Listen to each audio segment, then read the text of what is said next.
Всем привет, меня зовут Рэм, я коренной ереванец в 4-м поколении.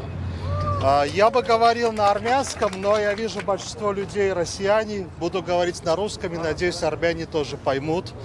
Мне как ереванцу стыдно и обидно видеть, что большинство приезжие русские возмущаются беспределом, который творится в Армении, в Ереване. И почему-то местных это беспокоит меньше всего. Вот за это мне, как местному человеку, очень обидно. Мне обидно, что дилетанты занимают должности, которые они не должны занимать.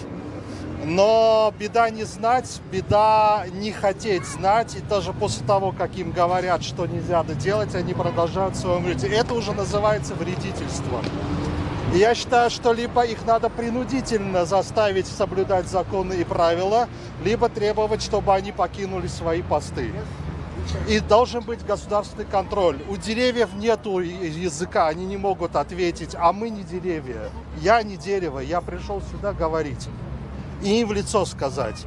Если они хотят отрабатывать, отмывать бабки, пожалуйста, пусть сажают деревья.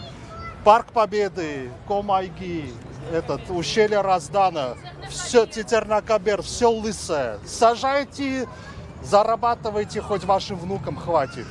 Вырубайте в городе, где нечем дышать, и где проблемы с воздухом и переполнены кардиология с онкологией, вырубать деревья, которые дают тень, это преступление.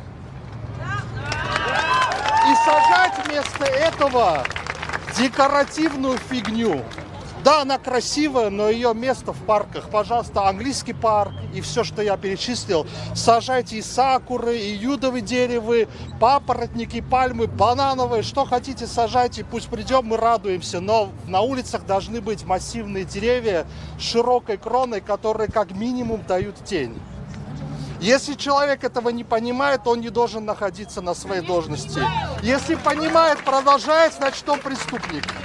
А если мы молчим, значит мы тоже преступники.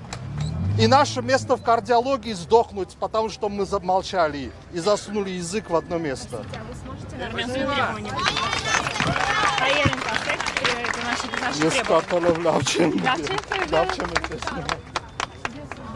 Хайрен карамасен. Кто будет гулять летом по улице Туманяна? Хайрен амасун.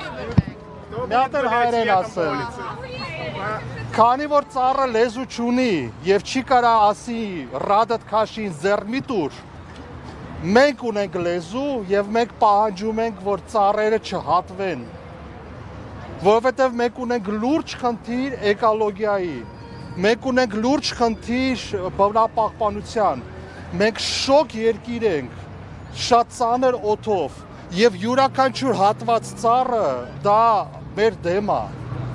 Մեր ազգի, մեր ժողովրդի դեմ է։ Եվ ես հորդորում եմ մոտիկանալ խելքով ամեն ինչին, ընդունել ես ամեն ինչը, հասկանալ ինչ ծառա պետք հատել, ինչ պետք չի հատել, պետք չի բառադի հատել։ Իրանք մեզ նկարում են մի երկու հատ ծառ փտած։ Քաղաքում լիքը փտած ծառ կա, որը չեն հատում։ Բայց ձեռի հետ էլ հատում են առողջ ծառեր, որ մենք տեսնում ենք, որ առողջ է։ Ես բուսաբան չեմ, բայց տեսքից առողջ է, ինքը կանանչ է։ Ինքը անցյալ տարի կանանչ հով էր տալի մեզ։ Իսկ այսօր մենք Թումանյանով անցնում եւ վառվում, խաշվում ենք, որտեղ քյաչել է փողոցը։ Ասում են սպասեք դրանք բան կանեն, սաղարթ։ Չի աճի, որտեղ ես տեսել եմ նկարներով, դա բան է, դեկորատիվ ծառ է, ինքը հով չի տա, իր տեղը այգիներում է։ Եվ ասում եմ, այգիները քյաչել են։ Բուսաբանական այգին հատվել է, բուսաբանական այգի, հաղթանակի այգի, կոմ այգի, Ռազանի կիր, Ծիծեռնակաբերդ, այդտեղ տնգեք ինչքան ուզում եք։ Մենք է կգնանք, կնայենք, կհիանանք, ասենք ինչ լավ է։ Ավինյանն ասում է մենք բուսաբանական այգու հետ ինչ կապ ունենք։ Դե ես ձեռի հետ ասեցի, հիմա գնացեք տնգեք, բա բուսաբանագին ինչ Ալիևին է պատկանում, թե հայերին։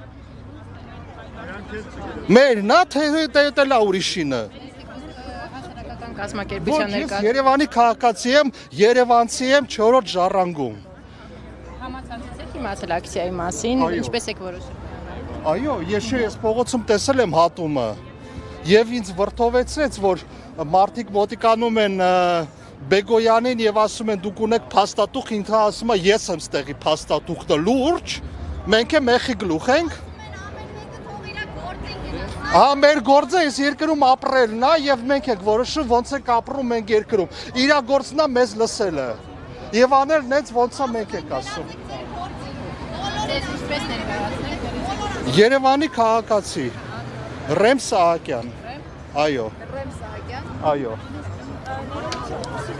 Ավականու իշխանական անդամները նշում են, որ ամեն ինչ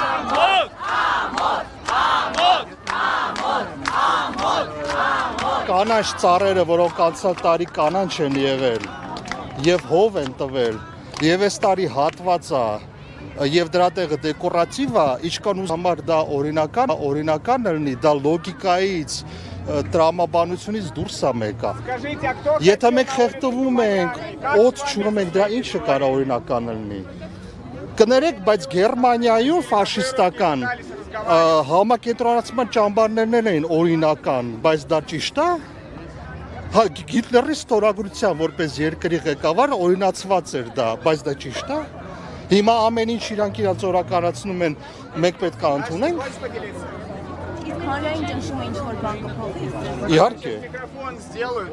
Եթե ես չգիտեմ իշկանով կօգնի, բայց եթե մենք ձեն չհանենք, իրանք ինչ կուզեն մեր հետ կանեն։ Մենք պետք է ասենք, որ մենք մարդ ենք, ստե բնակչություն է ապրում։